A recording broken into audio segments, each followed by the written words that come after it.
Hey, I'd like to welcome you to another episode of Mission Matters. My name is Adam Torres, and if you'd like to apply to be a guest on the show, just head on over to missionmatters.com and click on Be Our Guest to Apply. All right, so I have Scott Couchenour on the line, and he is CEO of Serving Strong Enterprises. Scott, welcome to the show. It's an honor to be here with you, Adam.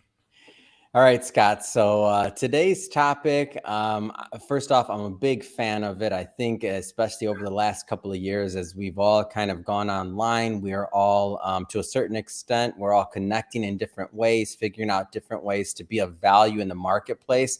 The idea of age and maybe what was possible once being not necessarily the case today. I mean, there's so many. When we were warming up, you told me a story about you just helped a gentleman in his 70s to that's going to be starting a coffee shop. So we'll go further into that story and many others. I'm really excited about this topic. And just to get us kicked off, though, Scott, we'll start this episode the way that we start them all with our Mission Matters Minute. So, Scott, we at Mission Matters amplify stories for entrepreneurs, executives, and experts. That's our mission. Scott, what mission matters to you? Well, the mission that matters to me is that we reinvent or we change the narrative of what it means to grow old. Yeah.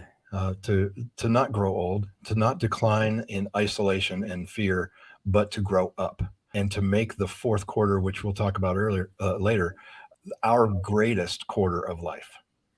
Yeah, it's great. It's a great mission, and one that I'm happy to promote and talk about. I love bringing mission-based entrepreneurs and executives on the line to share like what gets them fired up, how they're making a difference in the marketplace, and really adding value. So we'll do a deep dive into serving strong enterprises, of course. But before this business, I mean, tell us a little bit more about your background. How'd you get started on this entrepreneurial path? Well, it started when I joined my dad's company when I was 24 years old. And for the next 24 years, I was the COO in charge of legal, license, insurance, bonding, safety, all that sort of thing. We were a multi-million-dollar national church building company. And I was in the midst of building my family, building my career. I loved what I was doing, or at least I thought I did at the time. In fact, I'm the youngest of four brothers, and we had a younger sister. And someone said we ought to look into coaching for our employees. So, being the youngest brother, I was charged with that responsibility. You take it, Scott.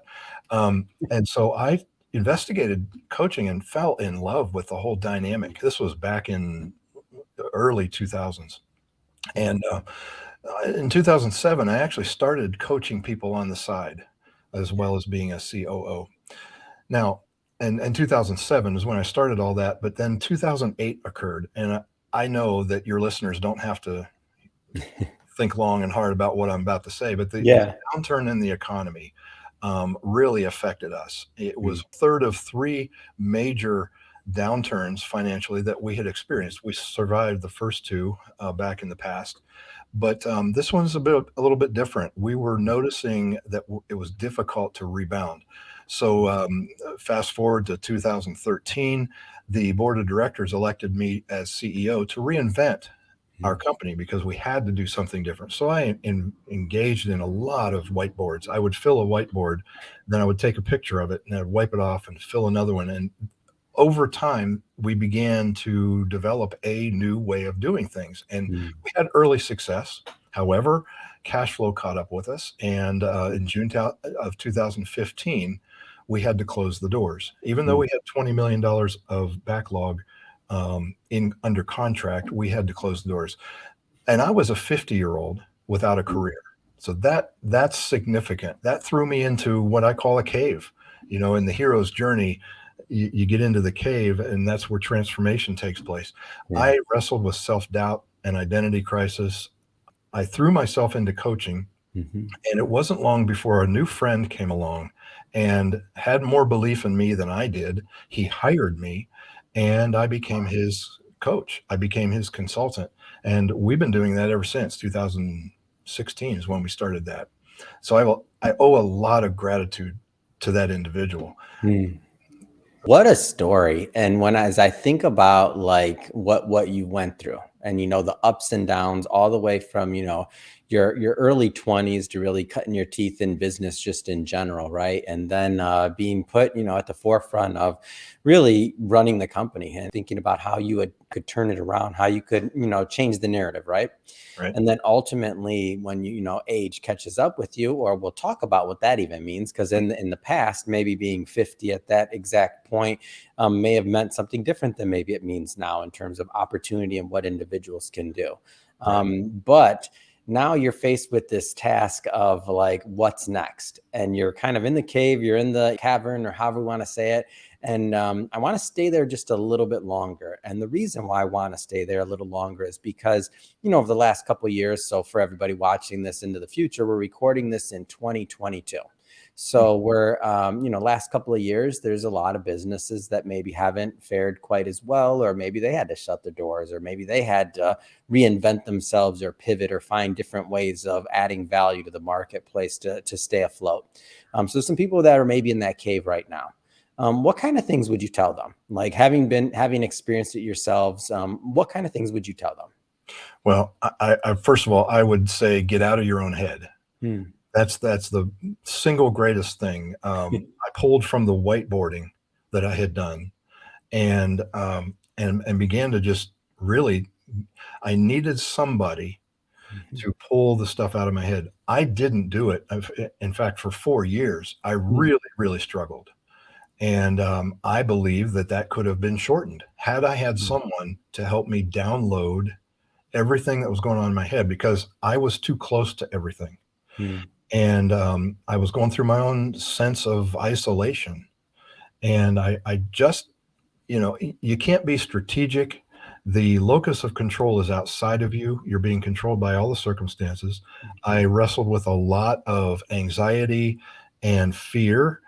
And I would say if I had had someone who I could confide in and process everything, I think I would have been able to distance myself from my circumstances and reflect on what's happening and become strategic about it and start moving forward. And that's my number one. First thing that comes to my mind is you've got to reflect.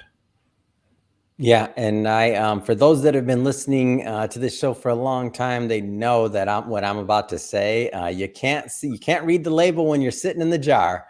Like you need somebody else. And that's not my words. That's, another coach or individual that was in that business years ago, or at some point came on and told me that. And I always remember it, because I'm like, I picture myself in this big pickle jar or whatever kind of jar it is. And I'm trying to read the label, but I can't, because I'm in the jar. Like you need a coach. So for anybody that's still fighting that concept, whether you're doing great, whether you're doing, not so well, whether you're in between, like you still can't read the label if you're in the jar, period. Physically impossible. You can try to get a mirror, get your buddy to put a mirror out there. You can do some things every once in a while, but you need somebody that's on that journey for you. And that's not, Scott is a coach, that's his business, but that's my own bias. Like I've benefited from coaching through the years. And I can't think about what I wouldn't have done had I not been able to do that and to go down that path and have the individuals in my life that kind of could help me along that way. And I like to usually make this distinction pretty early on. Coach versus mentor. Can you maybe tell us a little bit about the distinction between the two? Because I don't like the concepts to be confused in the conversation. Well, sure. A mentor, the predisposition of a mentor is they have been there. Yeah. They have done that. And so they have the answers, but they're guiding the mentee along so that the mentee can bring it into their own reality. Yeah. Coaching, on the other hand, is they're not an expert in the answers. They're an expert in the questions. So, and they're an expert in the creation of the space, the non-judgmental, confidential space. And they bring the questions and pull the answers out of the client. Mentors kind of, you might see more leading questions. They're operating. Now, I'm not saying mentors are not needed. There is, of course, mentors. They're just different. It's just two different things. And I'd like people to have that clarification. That's all. Right. And mentors would lean more toward the role of consultant who listens to everything that the client has to say and then says, here's what I think you should do Yeah. based on all of my experience and all my knowledge and schooling and all. Coaching is distinctly different in that regard. Yeah. They stay distanced enough that they can be the external set of eyes and ask questions that no one else would think to ask because they're not in the jar.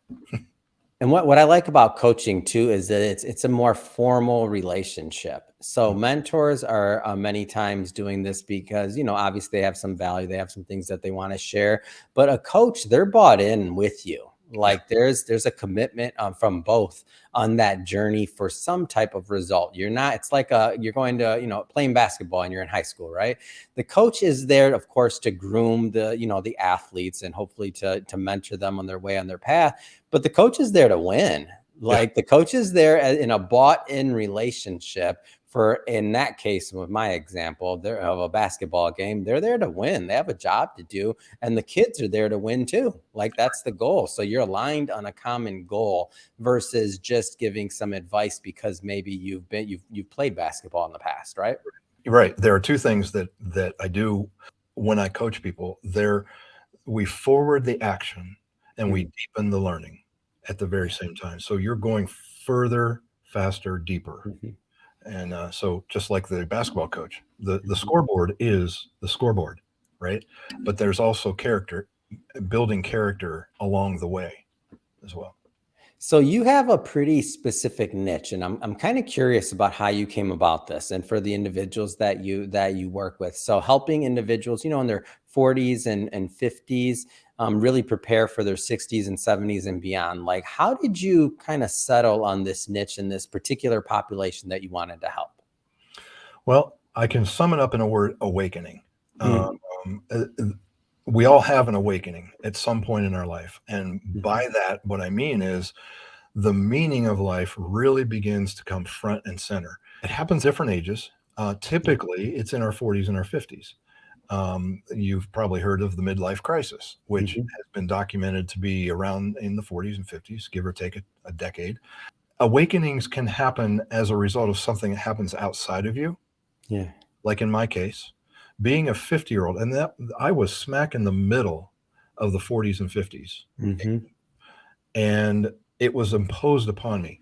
I didn't come up with that. There wasn't some middle of the night, you know, nightmare that I said, oh man, I'm not going to live forever.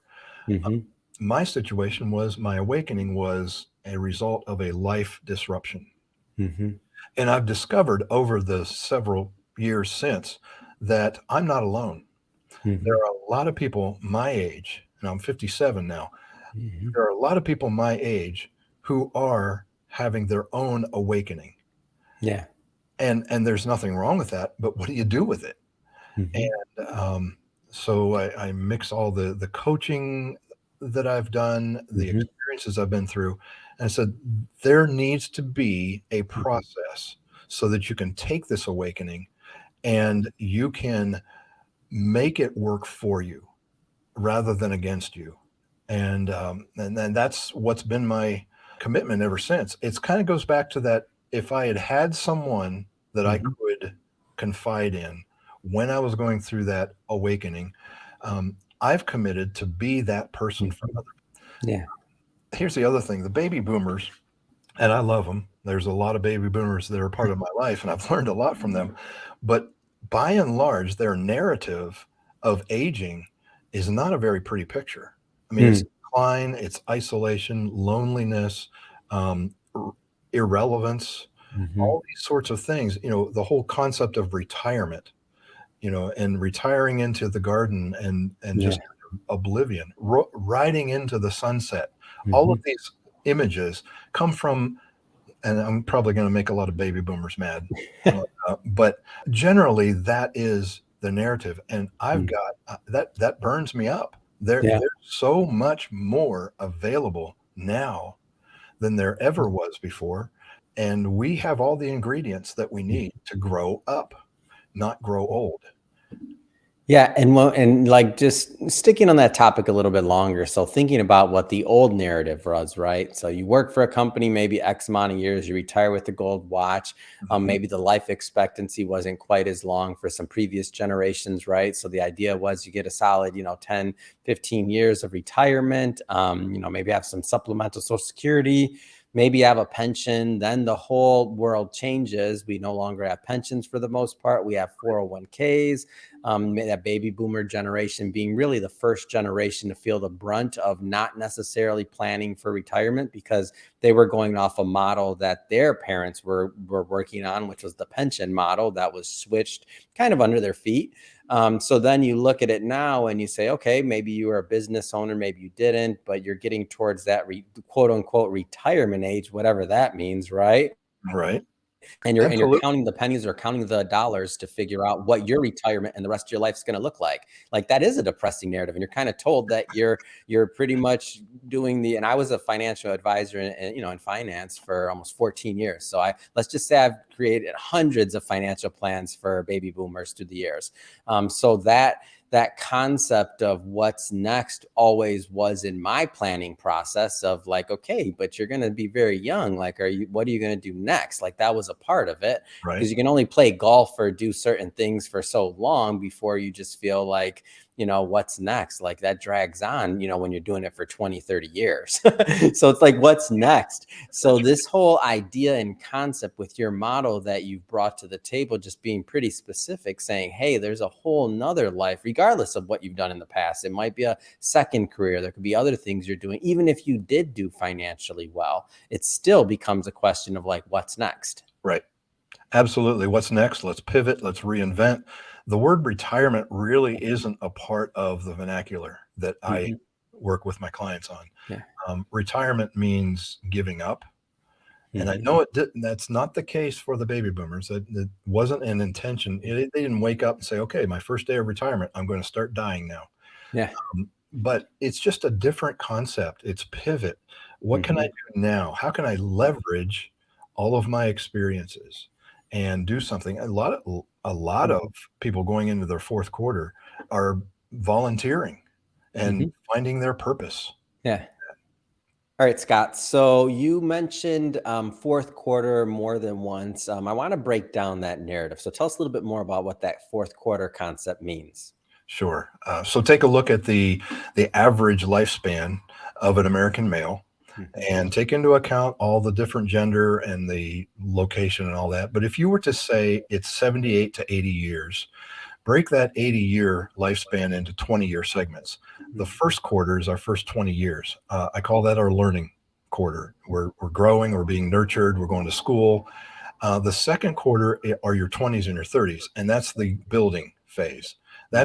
That's where we're building a marriage, a family, a home, a career, a business, and then we reach that third quarter, and that's our 40s and our 50s when we've we've essentially matured everything that we have built, and it's in that phase that we begin to really start to question: Is this all there is?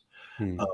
And it's brought on by a number of different variables, one of which is we're just not as young as we used to be, and so Hmm. the drive to hustle and grind is not as strong as it was before. And I know as a male, that is something alone that we have to wrestle with: is what's going on here? I don't have the interest that I used to have. What's wrong with me? But I Hmm. think it's a function of the stage of life. Think of a curve. Think of the bell curve. You've built, and now it's built. Your Hmm. family's built. Your kids are growing and moving out of the house. Um, your business is running and succeeding, but there's something missing, and that to me is the third quarter awakening, somewhere in that lifespan. The fourth quarter is your 60s and your 70s, leading Hmm. up to that year 80. And if you're fortunate and healthy and lucid, you'll have more years than that. Hmm. But let's take a look at that fourth quarter just a minute. Hmm. Most of our narrative that we have, the script that been given is we grow, we build, and then we decline. The old phrase, Lordy, Lordy, look who's 40. Yeah. or over the hill. All these things indicate that black balloons, we're dying now. Mm. That's what I want to change. The narrative that there's another curve that we are all leaving on the table if we're not careful. And the fourth quarter, in my opinion, is the best quarter that we could ever experience. Yeah. It's great. And I want to go further into actually serving strong enterprises and really into your model overall. So first off, maybe just tell us a little bit more about the company. Sure. Ohio based, you're looking at the crew. It's a coaching and on occasion consulting business for small business and nonprofit executives and owners. Um, the whole idea is to coach people to do what they can do. This Mm. built-in mechanism, and my overarching theme is serve strong and Mm. finish strong. Mm. And I know we've heard that phrase before, but that's significant because of the fourth quarter and how much we have going for us. So that's what I'm doing. And so you have a very specific model you use called the 5D model. Tell us more about that. Yeah, it's a cycle. They all start with D. There are 5 steps, and I largely drew this from the reinvention of the family business that I had in that crucible that I was in, Yeah. and then discovered, hey, wait a minute, I did that. That began to succeed. Clients are going through certain things. There's something going on here. So I stepped back and reflected and identified 5 steps. The first one is download, which is get everything out of your head. Yeah. Distance yourself from your circumstances. Mm. And my clients will know what I'm talking about here. There's a difference between being on a complex dance floor and being on the balcony. Because on Yeah. a complex dance floor, you can't really pick out all the dancers and the dances that they are dancing. But if you're on the balcony, there's greater control, and there you can be much more strategic on the balcony. So downloading is the staircase. That's the process of getting to the balcony. And it's crazy. The locus of control that's external, like you're feeling controlled, as you download, you begin to feel more of a sense of control. You don't have all the answers, but you see the big picture. That leads to the second step, which is discern. Discerning is just basically making sense of what you just downloaded. Think of an archaeologist who has found a bone in the middle of a field. Yeah. They will then set a grid down so that they can make sense of what they uncover. That's what discernment is. And I use 6 buckets in order to identify all of the stuff that you download randomly. And that's spiritual, physical, relational, emotional, vocational, and financial. So we look for trends, patterns, reoccurring themes during discernment. That invariably leads to the third step, which is design. Because once we see what's going on, we say, okay, now I know what to do. So designing is the identification of an objective and a couple of actions and a commitment. You commit to taking a couple of actions for a period of time to achieve an objective, which leads to the fourth step, which is do. So you actually take the action, you check in weekly with someone, and you reflect along the way. So my clients work through a tracker. Many of them use a tracker, and we get together briefly. They share their numbers. They share a gut feel for how the week went. And then after 12 weeks, on the 13th week, we do what is the 5th step, and that is dig.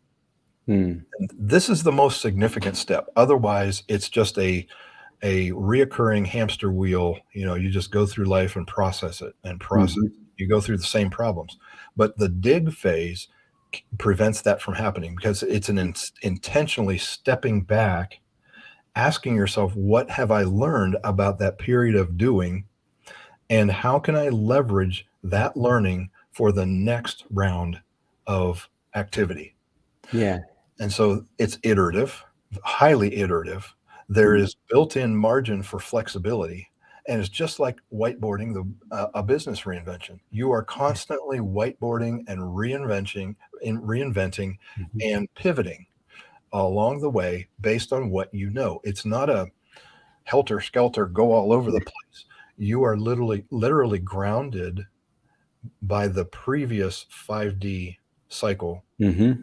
And you take that and you take another, and it's not a very smooth ride up. The best way to describe it is take a look at the Dow Jones Industrial since Yeah. 1900 through today. If you were to zoom into any one day, especially in these last few days, you would be wildly depressed. Yeah. But if you step back, again, the balcony, the creating distance, you step back, the trend is upward. Mm-hmm. There will be 5D cycles that result in great learning. And maybe even stepping back, because you may have thought what was important wasn't really as important as you thought, but that process of doing revealed that. And what I like about this model in general is that it's a cycle. So once you're done with one part of it, and it sounds to me like every single cycle, even though maybe some of the processes may be the same, because it's highly iterative, like every cycle is going to be pretty much different. Am I off on that? Am I understanding? You are absolutely right. The steps remain the same, because so that grounds you in that process. Yeah. But the details, my word, they're different for every client, and they're different for every cycle.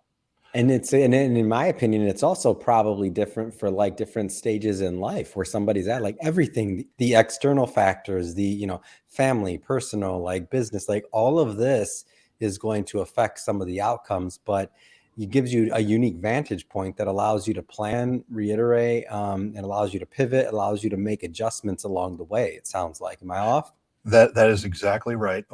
There's something going on while you're doing this. And Franklin Covey, they wrote a book called The 4 Disciplines of Execution. And what they talk about is making progress in the midst of the whirlwind. And the 4DX process is one of the foundational works among 3 other basic works of material. And you never know what's going to happen in the midst of doing.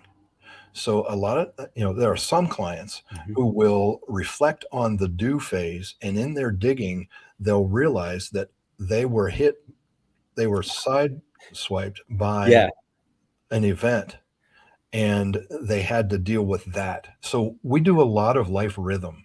I don't like the concept of life balance, because that does more harm than good, because it assumes you have to be the same energy in all areas all the time. It just doesn't work. It's not realistic. No, no. So looking at this, I know obviously you're working with a lot of clients. I think you've also decided to take this maybe a step further and build a community around it. Tell me a little bit more about that as well. Sure. So one-on-one coaching is my primary methodology, and I'm still doing this. However, I have noticed recently an unmet need among my clients and the people that are wrestling with this third quarter awakening. And that is a peer-to-peer network that is both affordable and is effective for the 40 and 50 age specific issues. Now, there are a lot of good peer-to-peer networks out there, and I don't want to knock any of them. They're great. It's just for my client market, they're cost prohibitive, and they don't really consistently address the awakening. So I've created a community, which is a collaborative community of seasoned executives. And I am seeking a community that is smart, that is fun, that is adventurous. It's simple and powerful and results oriented. And it's all designed to create a fantastic fourth quarter. And one of the cool things I would imagine about your particular community and the way that you're building it is because so many of the community members or participants are already indoctrinated in that whole 5D model and process. Like, you're speaking the same language, like just communication and connection as humans in general, like language can be a big barrier. So if you're already kind of indoctrinated and you understand the process and you have stories to share, that commonality, you're speaking the same language, I mean, I think it allows the opportunity for even further growth and just other connections and things that maybe somebody may not have thought was possible and now it becomes possible. Exactly. You might be in stage 2 of your certain one, and someone is in stage 4 of theirs, and they will be able to be the set of eyes that you needed to hear at that time. I believe that the members in the community are all geniuses at something. We're all geniuses at something. And we can give that genius and we can receive that genius. The highest core value of the community is community. It's that belonging to a group. And that's, I mean, the curriculum that works too. But man, if you can call a place like this is like family to me, especially in the fourth quarter, when you are death, we can't escape it. We are all subject to the same fate, and that is we're going to start seeing deaths. And so this is kind of preemptive, the whole idea of belonging, because I know we are all going to get older. And I would love for the millennials and Gen Y and Gen Z to be able to have a platform that they can plug into as they become awakened to their own situation and have a place where they can call home. It's great. It's a great concept. It's a great work, and it's needed. So a big fan of the mission. And I can think about myself as I, progress in life. Like I want that kind of community. I want it to be available. I want to be able to connect with people that are in the fourth quarter and, third quarter, and just think about what that looks like to learn from others as well. So, I mean, I think that's how we all progress. So Scott, first I'd have to say, like, this has been great having you on the show, learning more about your business, of course, your coaching and how you're making a difference. I just have to ask, I mean, what's next? I mean, you got a lot on your plate, building a community. I think you got a podcast coming up too. I mean, tell me more about that. Yeah, I plan on starting a podcast probably in the fourth quarter of this year, and it's going to... Hold on, fourth quarter. Everything's fourth quarter with you. What's going on? No, I'm just playing. I had to, Scott. I had to. Well, I didn't even notice it. See, podcast is going to be stories of fantastic fourth quarter experiences. We're going to talk to people who have pivoted and loving life. We're going to talk about how they transformed, what they've learned, what advice they would give to someone who hasn't transformed yet. It's going to be an exciting series of interviews. I'm looking forward to it. And then a book is on the horizon as well. Yeah. You're not busy enough. That's what it is, Scott. You got a lot of things going. That's right. I feel like I'm chasing something. Yeah, the book is going to be centered around my story about my awakening, the 5D transformational process. And it's just all about what we talked about today, but you can have it in that form. It's great. So if somebody's watching this and they want to connect and they want to learn more about, of course, the coaching side of things, but also just follow your journey. I mean, the community you're building, the, podcast, the upcoming book. I mean, how do people connect and just interact with your brand and your team overall? Well, I'm all over LinkedIn. So, I mean, Google is very good at, if you Google my name, assuming you know how to spell it, it's in the corner there. LinkedIn will be one of the first things. So go there. I would love to connect with you. If you're ready to explore coaching, and I don't mean, a hard sell. I'm not about that. But if you're ready to explore coaching, I would love to have a conversation with you. Just email coach@servingstrong.com. Now, knowing this was coming up, Adam, I put together a resource download for those of you who are listening. So if you went to servingstrong.com/MM for Mission Matters, there's a special landing page there. You can register, you can get this download, and it's a very short 5-page ebook, and then a downloadable spreadsheet so that you can identify where you are on this legacy grid, I call it. It's great. And we will put all that information in the show notes so that my audience can just click on the show notes, head right on over, get that download, of course, and connect with Scott and follow him on LinkedIn. I follow his content and it's great. So I definitely highly recommend taking a visit of Scott on LinkedIn. And speaking of the audience, if this is your first time with Mission Matters or engaging with our platform, we're all about bringing on entrepreneurs, executives, and experts and sharing and having them share, what they do and how they do it. Like what gets them fired up to go into the marketplace and to really just make a difference in the world. If that's the type of content that sounds interesting, fun, or inspiring to you, then we definitely welcome you to hit that subscribe button, because we have many more mission-based entrepreneurs coming up on the line, and we don't want you to miss a thing. And Scott, really, it has been a pleasure. I'm looking forward to listening to the upcoming podcast, reading the book, and just staying connected as part of our Mission Matters community. So thank you again for coming on the show. Adam, it's been my pleasure. Thank you very much.